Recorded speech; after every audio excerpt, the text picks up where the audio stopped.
alors ne balma na kuma segu tungora les politologues de New York des messages tellement ka nyasi Salif Keita ma Salif Keita dien bebi don ika dongli kadi dien mo be wallahi dien seligi nani be mais be ki yere la ibe ka bin chogoro la Salif Keita ne konna filla wallahi parce que kadi ne trop quoi ne abala keleme ka postu do bla vraiment surasi munu ibe ka surasi munu défensita surasi nte ma défensita la oui ça dit si je suis à ta place ça dit iki mahun ou kof sa ka kuma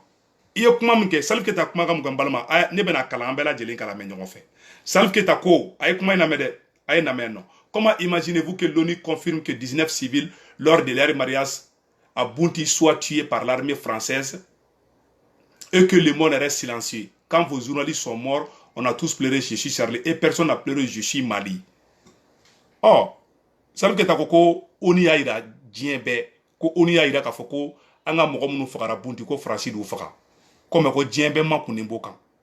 o yere ka gouvernement be non olu yere communiquer ke départ don ko terrorisme de fagara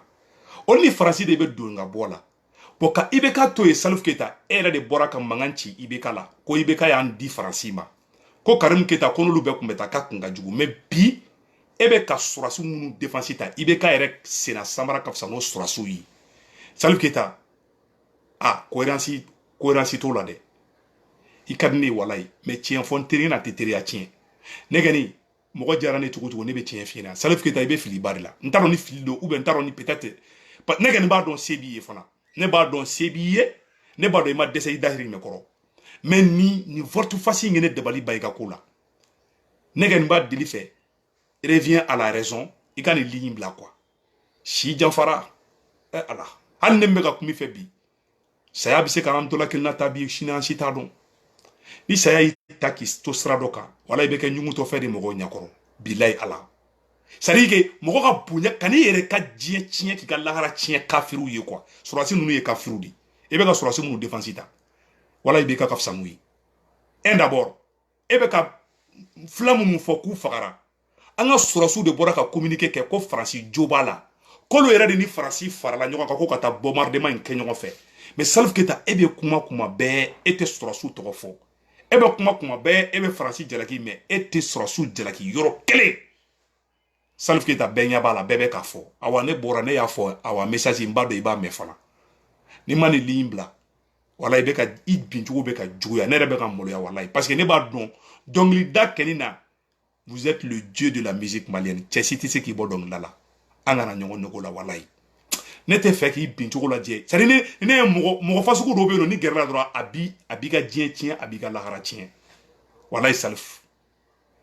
ake ala kama surasi nfle surasi ne communiquer que Salif Keita et puis Salif Keita ka kuma kelen de balba ne mene Salif Keita tla ka fotuguni ko au kofe ay namede malheureusement par manque de compréhension certaines personnalités mettent toujours le peuple dans la distraction et la diversion pour négliger le rapport des crimes de la France pour s'attaquer uniquement aux militaires. Salif Keita ayaka communiqué que agoko flaw fagara ko foy mabola aklara ka mun fotuguni ko way ko mogo do ko lote ki nyeshi France ma de ko lobe ki nyeshi surasu de ma ko ka surasu jalaki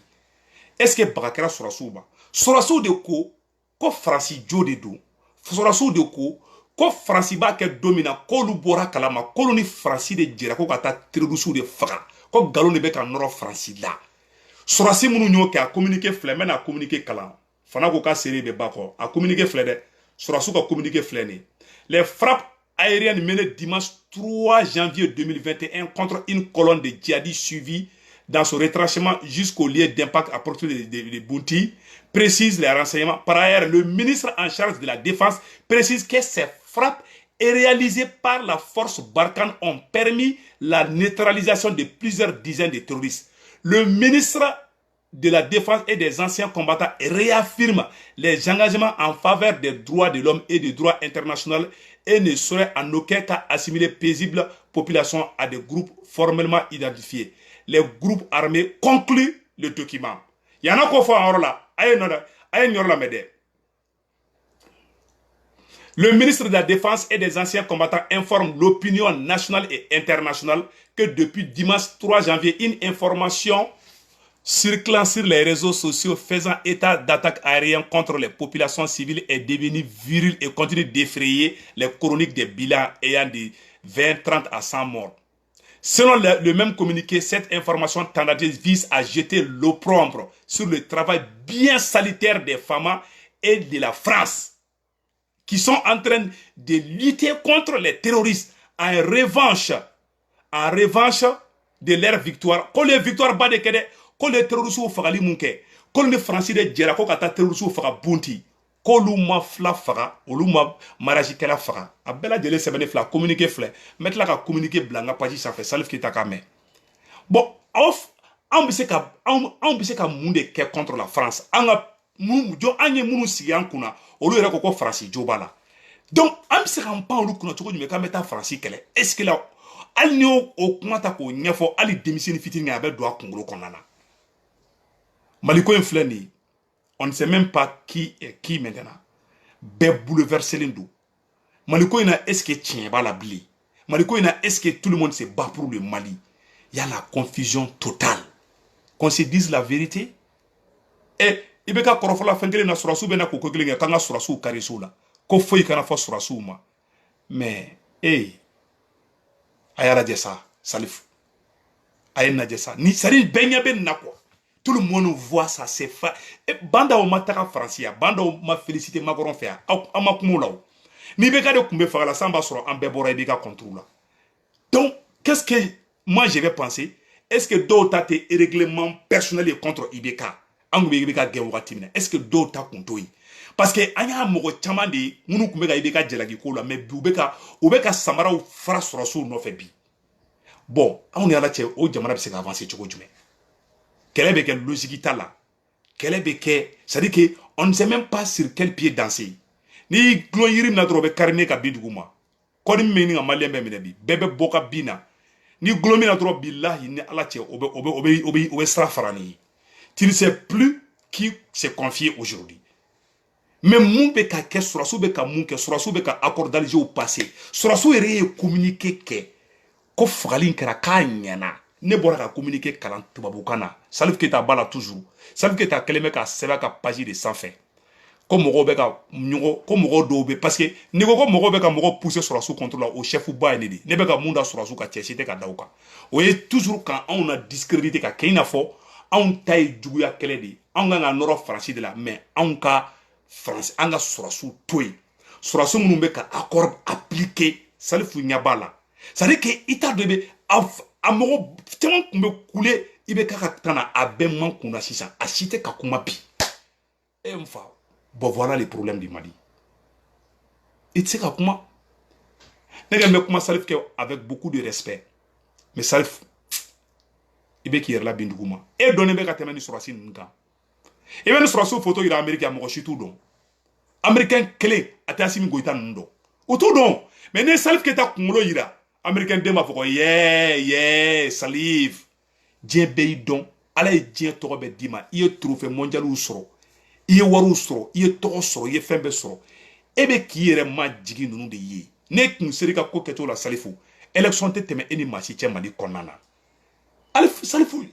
asim te ka pitinu nya nunu ça debe se ki yere la bini ni malangolo mo fu mo dambe tanu ni to gojo mo munu yere Mali dambe be bola mo munu be ka banani ngalaw sara France ni fona o ka Malien denyumon boneni e be tugo mo ko to gojo me imma ku ka woni ngono be ka bonya bi kan mais bébé ki dogo ya fone be molo ya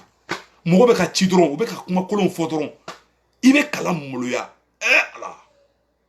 ibe ka ça ibe ka mumbe ka fima bi amola malo meni ngane faga bi parce que ne ino fe keleke ne malo la bi de ne mo kele Salif Keita no fe wala ne be ka malo bi parce que ne Maliko ina ita don ere ça ni ma se ka don mu ere mu ye quoi wala mais ibe ka ko ibe ka mako koro ko farasi de be kan mo faga o farasi kele du be mo faga kelena o surasi kelon de be ko olu ere mu ge ibe ka mo ke olu ko kante bo ka manifestation ke farasi contre la Salifu kere ere ngena mais ibe ka man bali kante bo farasi contre la de Salifu ko be fle be nyakoro mais ibisa ka po toko jume ke be farasi toko fo kite surasu toko fo mo ga gele ka farasi to ele ki ngasi surasu ma vraiment mais Ambek mogo be ka Francis jalaki bi normalement ni maliko e tien de i kan ga dofo surasu ma parce que surasu de ko kol ni Francia ke surase munu nga anga ni la kana fenge mogo min kan ga e garder i kana sa no ere tara faga e faga baga kan ke e faga cɛ o jigila tɛgɛ ka jugu ni fɛn bɛɛ ni surasi ɲɛmɔgɔ minnu filɛ nin bilahi u ye Mali janfa Salif Keita e b'o dɔn ne b'o dɔn ne t'a dɔn ne kɛn t'i ka agenda dɔn Salifu ne t'a dɔn ne parce que ne confira ni ko ye ne nin ko ne kan kale kuranɛ la ke e ta ye farasi ko dɔrɔn ni Mali ko ne kun bɛ n kala la mais bi cɛra n confira Salifu wallahi n confira n kɔnɔna filila e bɛ ka poste fɛn fɛn kɛ e bɛ k'i munumunu dongo dɔ Faransi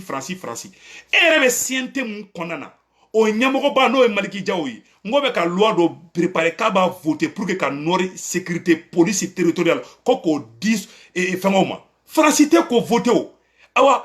Salif Keita n bɛ kuma kelen fana f'i ɲɛna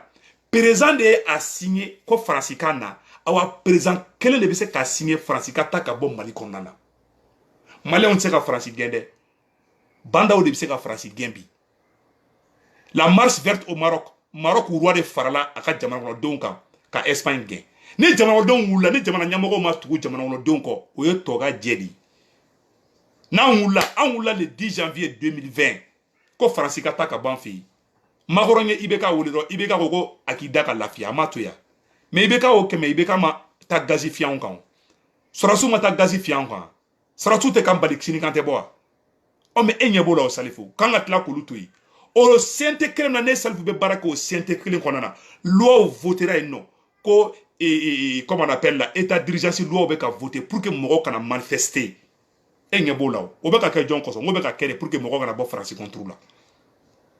surasi ɲɛmɔgɔ nin ka tila ka communiquer kɛ Salifu e ma kuma o la colonel Camara le ministre de la défense o bɔra ka communiquer kɛ ko Faransi ye fila minnu faga Bunti ko tiɲɛ yɛrɛ la ko terroriste de don mɔgɔ wɛrɛ m'a fɔ surasi nin na fɔ surasi ɲɛmɔgɔ nin na fɔ Salifu e ma bɔ ka kuma o yɔrɔ si la bon IBK dun ka taa na e ko nanbaraniw ni fiyɔntɔw bɛ ka bere bila ko ka bɔ bon o ko bɛ ka kɛ mun ka jugu n'o ye e tɛ ka kuma e bɛ ko mɔgɔ kelenw sinsin toujours logique t'o la sa walayi qu'on se dise la vérité e tilala ka fɔ tuguni i ka poste dɔ bɛ a bɛ nɔ ko mɔgɔ ka surasiw to yen ko malheureusement ko mɔgɔ dɔw bɛ ka i attaquer surasiw la ça c'est des choses qui ne se disent pas Salif ne jigila tigɛra quoi walayi Salif vraiment je suis désolé mais tiɲɛ na ne y'i caressé vidéo dɔ in na je pensais que erreur de don quoi mais j'ai l'impression que erreur tɛ taa ɲɛ dɛ Salifu ah ayiwa ne ka nin y'a fɔ ne t'i dɔgɔya ne t'i lagosi hali sini ne b'i ka musique lamɛn mais saya bɛ balo bɛ yen dɛ i bɛ 70 ans de la bi i bɛ 70 ans de la bi misiri ani ala ɲɛsiranya aw de kan ka maaw degu la mais Mali yɛrɛ kɔnɔ mɔgɔ minnu yɛrɛ si janfalen bɛɛ olu yɛrɛ de bɛ ka mɔgɔw bila fili la o de ne dabali ban Maliko la quoi minnu yɛrɛ si jɛlen bɛ ko kɔrɔmugu dɛ bilahi olu de bɛ ka mɔgɔw bila fili kɔnɔna na a ye bandaw lajɛ bandaw ye 70 ans de bandaw bɛ ka maliyɛnw bila fili kɔnɔ k'u wurule farani na bandaw de kun kan ka tiɲɛ fɔ nin ɲɛna c'est à dire mɔgɔkɔrɔba ninnu de problème ye hali denmisɛnnin minnu bɛ banani kɛ réseaux sociaux kan cɛkɔrɔbaw ni musokɔrɔbaw ninnu de b'u kɔfɛ koyi ani artiste denmisɛnnin dɔw bɛ yen nɔ minnu fiɲɛ bɛ dɔw minnu na donc balimaw Salif Keita nin fɔ Bunti mɔgɔw wulila ka vidéo kɛ non seulement surasiw ye communiqué kɛ ko Bunti k'u taara baga fulaw ye communiqué kɛ ko u taara baga olu ka mariage kɛlaw kan ko k'olu faga en même temps minnu blessera bombardement siɲɛ fɛ Mali surasiw taara ka t'o dɔw minɛ kaso la ka t'u minɛ dɔgɔtɔrɔso la pour que u kana Faransi tɔgɔ fɔ ka t'u don kaso la k'u bɔ dɔgɔtɔrɔso la ka t'u don kaso la i ko ka surasi minnu to olu dɔw kɛ hali kafiri Bilali m'o kɛ dans la loi internationale mɔgɔ blessé i b'a to dɔgɔtɔrɔso la ka furakɛ de crime jumɛn bɛ diɲɛ kɔnɔ ko ni surasiw ma mun kɛ aw ni Ala cɛ fulaw ma suyɛni kɛ k'u b'u ka mariage la Faransi ka taga avion kɛ k'olu bombarder k'u ka mɔgɔ 19 faga mɔgɔ minnu blessera olu bɛ dɔgɔtɔrɔso la olu bɛ fɛ ka témoignage kɛ ka yira ko Faransi nɔ don pour que ka Faransi kɔ dogo u taara olu fana minɛ dɔgɔtɔrɔso la k'u bɔ dɔgɔtɔrɔso la ka t'u don kaso la pour que u k'u nɛ minɛ Faransi tɔgɔ jugu kana fɔ Salif Keita e b'o kalama ne y'a fɔ e Salif yɛrɛ ɲɛna a vidéo bɛ ne bolo Salif i m'o vidéo bila i ka page sanfɛ a vidéo filɛ ne y'a bila n ka page sanfɛ i m'o bila i ka page sanfɛ Tu n'as même pas publié cette vidéo. A vidéo flè. A fait bébé surasu ko billahi nya vidéo tuma vidéo flè ne. Ayere ka flaw kuma kana meya. Ani bote almami ani bote gaden do ko Abdoulaye Diallo. Menda menti lai o yere sire flè ni. Kaba ko mi kara ma do mo shila. Ne be question kilindro ni poser ku. Aw kelenga avion ni et avion mi nana agoko aw me maraji de la France ko ale terrorisme de faka. Mais avion mi nana aw kuna yalaw avion kelen de kundo be avion fla de kundo avion fla de kundo ay chien to de bombardement ana chien fla parce que moi avion mangami avion yi parce que ulu ma wuli yɛrɛ ka bɔ yɔrɔ la parce que avion bɛ tɛmɛ kɔrɔlen yɔrɔ ninnu na donc mɔgɔ yɛrɛ ma wuli ka bɔ yen yɛrɛ parce que ulu yɛrɛ bɛ ka avion lajɛ avion sugu jumɛn de don u bɛ bɔ fɛn mun kana ma dɔrɔn avion bɛ bɔn fili kan donc e fa de mariage organisé o yɛrɛ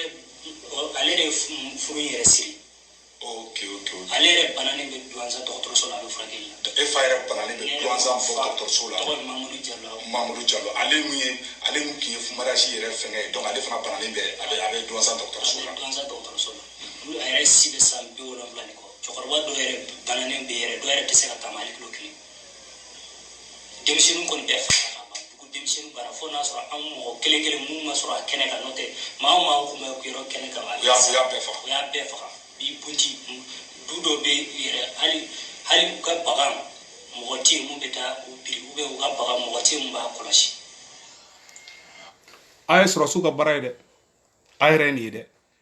nin ne ye nin interview kɛ ka vidéo u bɛɛ y'a vidéo ye dɛ u si ma sɔn k'a partager a minnu bɛ kule a b'a la France a ye t'u ka page sanfɛ n'a ka sɔrɔ u kɛra ka nin publier parce que a b'a la France kɛra business de dɔw bolo a b'a la France bɛ fɔ président mun bɛ ne arranger a b'a la France bɛ fɔ k'o to yen président min bɛ na n'o bɛ ne sagoni kɛ dɔrɔn a b'a la France bɛ fɔ maa n ko président dɛmɛ hali n'a ka sɔrɔ muru de b'o bolo ka maliyɛnw kan tigɛ cɛ Mali bɛ se ka avancer nin na cogo jumɛn f'a ka kɛ tiɲɛ de fɛ tiɲɛ de Amérique jɔ awa yɛrɛ nɛgɛn Mali an bɛ k'an yɛrɛ nɛgɛn Mali la de walayi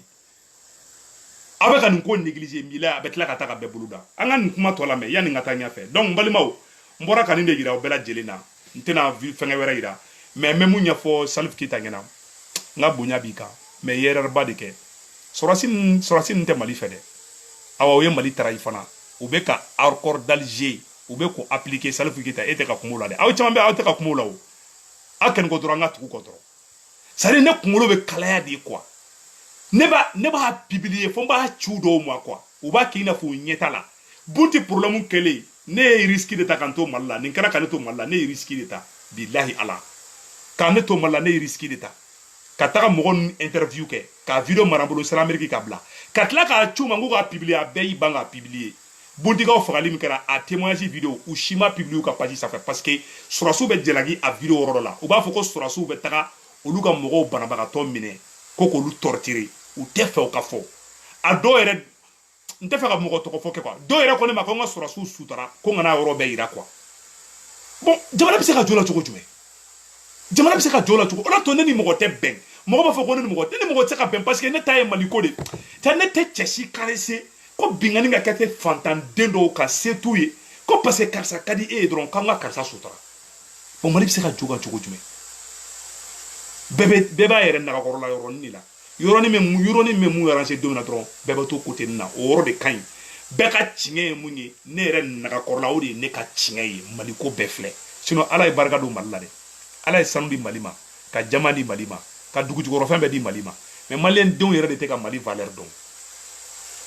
kɛlɛ in na ne confie quoi je suis vraiment confie mais ala ka hakili ɲuman d'an bɛɛ lajɛlen ma mais Salifu n ka bonya b'i ye quoi n t'i dɔgɔya walayi n ka dɔgɔyama tɛ s'i ma n ka bonya b'i kan hali sini b'i ka misigi lamɛn mais n'i bɛ ligne min kan n'i m'a bila tiɲɛ yɛrɛ la Salifu dɛ ni e tɛ yen don min kan e statut de kan ka dilan Mali la ani Afrique fan bɛɛ mais sɔrɔsi ninnu to yen sa ninnu tɛ den ɲɛnamaw ye o ninnu tɛ Mali fɛ u tɛ Mali fɛ fasodenjuguw de don je me demande si c'est des Maliens même quoi c'est à dire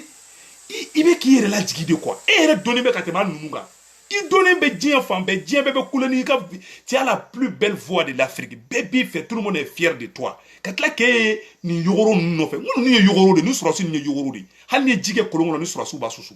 Ou be ko yere piéger de. Ils vont mal finir. Ou te la fanga nyere la baire. Ni kurata taraken nasana ebe na munde fo sisa. Nun tena toyo haketa to nundawo. Hal ni mo do sigi tu ni kurata betla ka ko tigila. Na ma ke aka shibon teke konana. Nun be takawo ou be taka jibo yo serafe. Sans querer, sans flatteron, position de la ebola, ikinika carrière tient, ça les fou. Je vous en prie, vraiment.